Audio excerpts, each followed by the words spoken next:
कभी कभी किस्मत इतनी बुरी होती है कि आपने कुछ नहीं किया, कहीं झगड़ा हो रहा था, आप देखने के लिए खड़े हो गए, आपका भी नाम झगड़े में आ गया। या आपके बेटे बहू में विवाद हुआ, आपने उसमें कुछ नहीं किया, लेकिन बहू ने आपके ऊपर आरोप लगा दिया या बेटे ने आपके ऊपर आरोप लगा दिया, यानी फंस गए, झूठे मुकदमे में फंस गए। बहुत सारे लोग फंस जाते हैं, खासतौर से जब राहु का प्रभाव होता है। राहु चंद्रमा, राहु सूर्य इस तरह के झूठे मुकदमे में व्यक्ति को फंसाते हैं। क्या करना चाहिए? अगर आप किसी झूठे मुकदमे में फंस गए हैं तो आप नित्य प्रातः जल में 1 लोटा जल ले लें, उसमें जरा सी रोली मिलाएं और ये जल सूर्य भगवान को अर्पित करें। इसके बाद सूर्य के सामने बैठ जाइए आराम से। जितना सुबह करेंगे उतना ही अच्छा होगा, नहीं तो धूप लगेगी। तो आराम से सुबह के समय जल चढ़ाइए, सूर्य के सामने बैठिए और एक विशेष चौपाई का 3 माला जप करिए।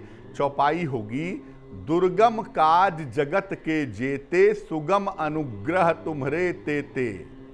दुर्गम काज जगत के जेते, सुगम अनुग्रह तुम्हरे तेते। इसको मंत्र की तरह कम से कम 3 माला, या नहीं ज़्यादा कर सकते तो 1 माला 108 बार इसका जप कीजिए। ये प्रयोग किसी भी मंगलवार को शुरू करिए और 27 दिनों तक लगातार करते जाइए।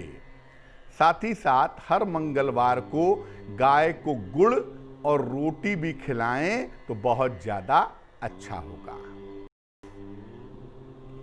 कभी कभी ऐसा होता है कि आपने मुकदमा लड़ा, आप हार गए और आपको सजा हो गई। लोअर कोर्ट में आपको सजा हो गई, सेशंस कोर्ट में सजा हो गई। तो एक काम तो ये करेंगे कि हाई कोर्ट में अपील करेंगे इसके विरुद्ध। लेकिन आप चाहते हैं कि आपको छुटकारा मिल जाए और आपको लाभ हो, तो इसके लिए क्या करेंगे? पहले मैं बता दूं कि अगर आपने कुछ किया है, आपने गलत काम किया है, अपराध किया है, तो फिर कर्म का फल तो भुगतना पड़ेगा, फिर बचना बहुत मुश्किल है। लेकिन आपने कुछ नहीं किया, आप फंस गए किस्मत की वजह से, सितारों की वजह से, किसी अन्य कारण से, और आपको सजा हो गई। आप चाहते हैं कि उससे आपको मुक्ति मिले, तो एक तो अपील करिए और दूसरा काम ये करिए कि मंगलवार को सवेरे स्नान करके उत्तर दिशा की ओर चेहरा करके बैठिए। अब आप जेल में हैं, आप वहाँ कैसे करेंगे? तो आपके लिए कोई और कर सकता है, और अगर आप जेल के अंदर हैं तो वहाँ भी संभव हो तो आप वहाँ भी करने की कोशिश करिएगा। मंगलवार सवेरे स्नान करके उत्तर दिशा की तरफ चेहरा करके बैठिए।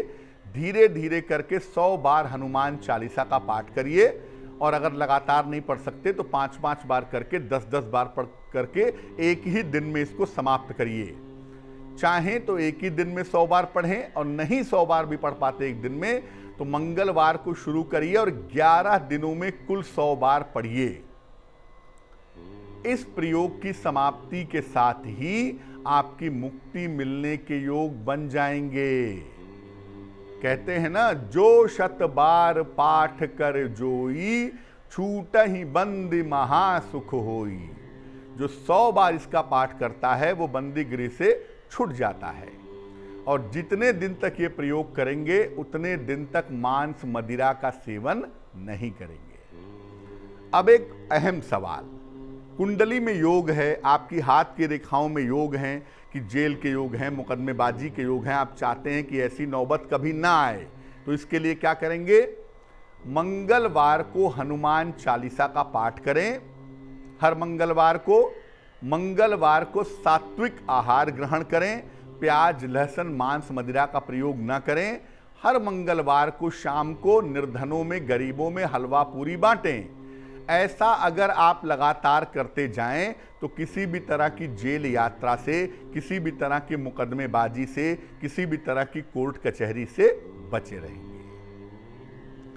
तो मुकदमेबाजी से बचने के सटीक और अचूक उपाय क्या हैं, ये हमने आपको बताया।